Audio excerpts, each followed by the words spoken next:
Hello student, welcome to এডুহাব Bangla. আমি সৈকত কান্তি রায়, তোমাদের mathematics educator. আজকে তোমাদের একটা নতুন রকম জিনিস শেখাবো। প্রতিদিনই তো অঙ্ক করাই, কিন্তু তোমরা অনেকে বলো যে কম্পিটিটিভ এক্সামে অঙ্কগুলো করছি, sine theta, cos theta, simple interest, compound interest, percentage, ratio proportion, এই যে এত কিছু শিখছি, এগুলোর বাস্তব জীবনে কি কোনো ব্যবহার আছে? চাকরি পাওয়ার পরেও কি এগুলো আদেও কাজে লাগবে? এরকম কোশ্চেন মাঝে মাঝে সোশ্যাল মিডিয়াতেও দেখি, অনেক সময় স্টুডেন্টরাও জিজ্ঞেস করে। তাই আজকে ম্যাথসের একটা অ্যাপ্লিকেশন যারা পড়াশোনা করছে না, চাকরি বাকরি দিচ্ছে না পরীক্ষা, তাদেরও কিন্তু সারা জীবন কাজে লাগবে। তো আমরা কম্পাউন্ড ইন্টারেস্ট খুব ভালো করে পড়ি, ঠিক আছে? বা সিম্পল ইন্টারেস্ট, কম্পাউন্ড ইন্টারেস্ট প্রত্যেকটা চাকরি পরীক্ষা, ডব্লিউবিসিএস হোক কিংবা হচ্ছে যে পিএসসি হোক কিংবা এসএসসি হোক বা রেলওয়ে হোক, কিন্তু এর ব্যবহার কিন্তু বিপুল। কম্পাউন্ড ইন্টারেস্ট এমন একটা টপিক যেটা আমাদের কিন্তু খুব সহজে বড়লোক বানাতে পারে যদি আমরা এর পাওয়ারটাকে বুঝতে পারি। আর যদি এর পাওয়ার বুঝতে আমরা না পারি, তাহলে কিন্তু আমরা ঋণে জর্জরিত হয়ে যেতে পারি, ঠিক আছে? তো আজকে আমি সেটাই তোমাদেরকে বলবো। তো কম্পাউন্ড ইন্টারেস্ট এমন একটা টপিক, আইনস্টাইন নিজে বলেছেন যে কম্পাউন্ডিং হচ্ছে বিশ্বের অষ্টম আশ্চর্য। যারা বুঝবে তারা এখান থেকে লাভ তুলতে পারবে, আর যারা বুঝবে না তারা লস করে যাবে। ধরো তোমার ইনকাম খুব একটা বেশি নয়, ধরে নিচ্ছি 15 থেকে 20 হাজার টাকা তোমার ইনকাম, ঠিক আছে? তো অনেকে ভাবে যে এই ইনকামে কি হবে, এই ইনকামে আমি কোনোদিন বড়লোক হতে পারবো না, কিন্তু না। ইনকাম কম হলেও কিন্তু বড়লোক হওয়া যায় যদি তোমার নলেজ ঠিকঠাক থাকে এবং ডিসিপ্লিন থাকে। এই দুটো যদি তোমার মধ্যে থাকে, তাহলে কিন্তু তুমি এই কম ইনকামেও অনেক কিছু করতে পারবে, ঠিক আছে? সেটাই তোমাদেরকে দেখাবো কম্পাউন্ডিং কিভাবে তোমাকে বড়লোক বানাবে। দেখো একটা জিনিস, যে এটা আমাদের একটা এসআইপি ক্যালকুলেটর খোলা আছে, এটা একটা প্ল্যাটফর্মে খুলেছি আমি, গ্রোর। এটা কিন্তু স্পন্সর নয় ভিডিওটা, যেহেতু ক্যালকুলেট করতে হবে তাই কোনো না কোনো কোম্পানির তো একটা ক্যালকুলেটর আমাকে খুলতেই হতো। তো এটা কি এসআইপি? এসআইপি হচ্ছে আমাদের সিস্টেমেটিক ইনভেস্টমেন্ট প্ল্যান।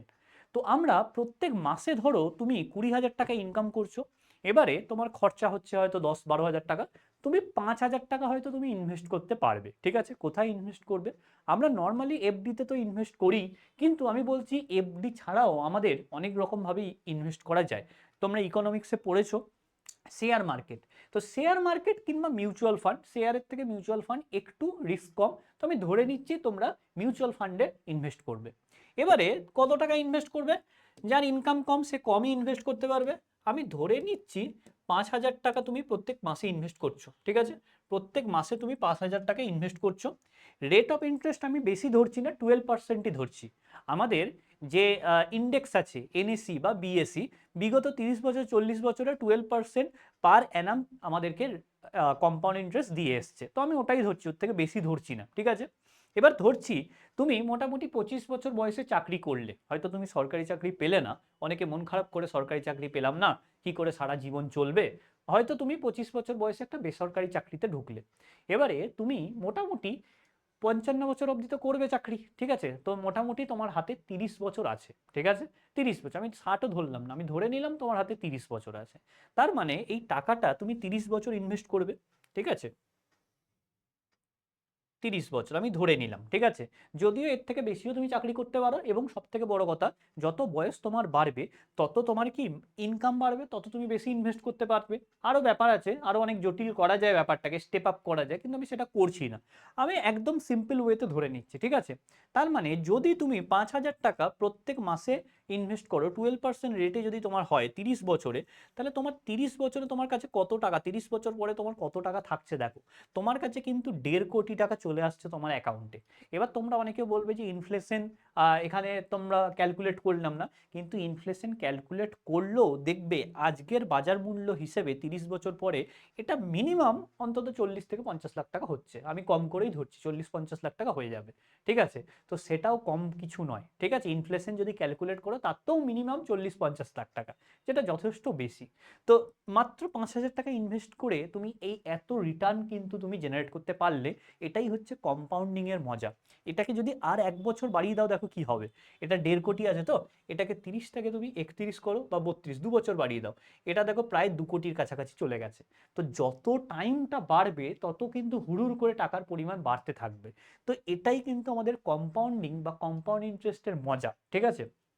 এর উল্টোটা কি হতে পারে, যে এটা বুঝবে না, অনেকে তোমরা দেখবে যে ক্রেডিট কার্ডে ইউজ করতে অভ্যস্ত হয়ে যাও, আজকাল তো সবাই করছে, ইএমআই তে আইফোন নিচ্ছে, তো অনেকে ক্রেডিট কার্ডে আমাদের নিয়ে নেয়। আইফোন কেনার টাকা নেই, ইন্ডিয়াতে 80% লোক তোমার আইফোন তোমার ইএমআইতে নেয় এবং 90% লোক গাড়ি ইএমআইতে কেনে। ঠিক আছে, এটা হচ্ছে আমাদের কিছুদিন আগে ডেটা এসছে। তো যাই হোক, তো এবারে তুমি ইএমআইতে নিয়ে নিয়েছো আইফোন, লোককে শো অফ করতে হবে, গার্লফ্রেন্ড পটাতে হবে, এখনকার দিনে এগুলো ছাড়া তো হয় না। ঠিক আছে, তো এবারে সেই জন্য তুমি আইফোন নিয়ে নিয়েছো দেখানোর জন্য।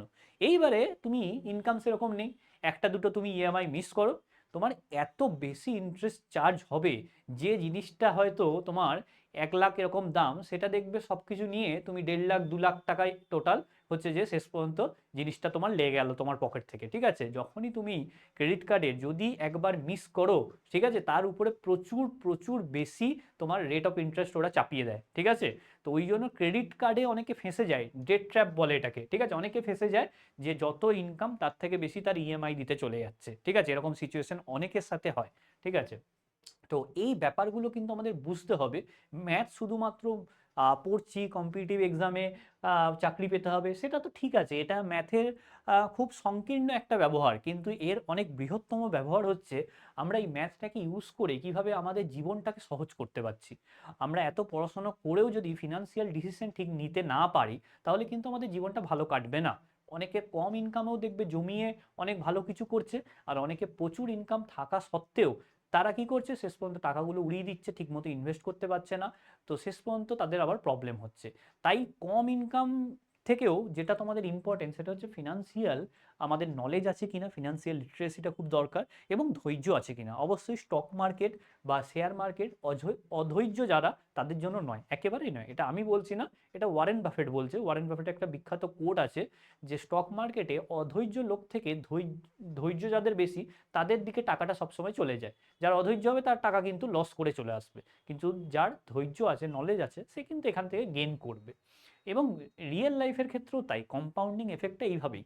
আমরা যখন পড়াশোনা শুরু করি বা যে কোনো কাজ শুরু করি, প্রথম দিন তার এফেক্ট দেখতে পাই না, দ্বিতীয় দিন দেখতে পাবো না, আস্তে আস্তে এমন একটা দিন আসবে যে সেটা কিন্তু তোমার মোমেন্টাম ধরে নেবে, এবং তোমার দেখবে খুব তাড়াতাড়ি তুমি 1 বছর 2 বছর দেখবে কোনো চাকরিই পাচ্ছ না, 3 নম্বর বছরে দেখবে 3টে চাকরি পাচ্ছ। এরকম দেখবে হয় যে 3 বছর 4 বছর কোনো চাকরি পায়নি, 5 নম্বর বছরে গিয়ে 4টে 5টে চাকরি পেয়েছে। আমার নিজের দেখা এরকম অনেক বন্ধু আছে। এইটাও কিন্তু রিয়েল লাইফের উপর, আমাদের জীবনের উপরে কম্পাউন্ডিংয়ের এফেক্ট। তো এই ধরনের ম্যাথসের সঙ্গে জীবনের এবং ফিনান্সিয়াল নলেজ বা অন্যান্য টপিকের যদি রিলেশন তোমরা জানতে চাও, তাহলে কিন্তু তোমরা আমাকে কমেন্ট সেকশনে জানাও, আমি কিন্তু সেই রকম ভিডিও তোমাদের জন্য বানাবো। জানাবে কেমন লাগলো ভিডিওটা, আর তোমরা কি এখনো ইনভেস্ট কেউ করছো, করলে কত টাকা করছো, সেটাও আমাকে কমেন্ট সেকশনে জানাবে। শেয়ার মার্কেট নাকি মিউচুয়াল ফান্ড, কিভাবে তোমরা ইনভেস্ট করতে ভালোবাসো, সেগুলো কিন্তু আমাকে কমেন্টে জানাবে। তোমাদের সাথে তাহলে এটা ডিসকাশন হবে পড়াশোনা বাদ দিয়ে। ওকে, ভালো থাকো, সবাইকে নমস্কার।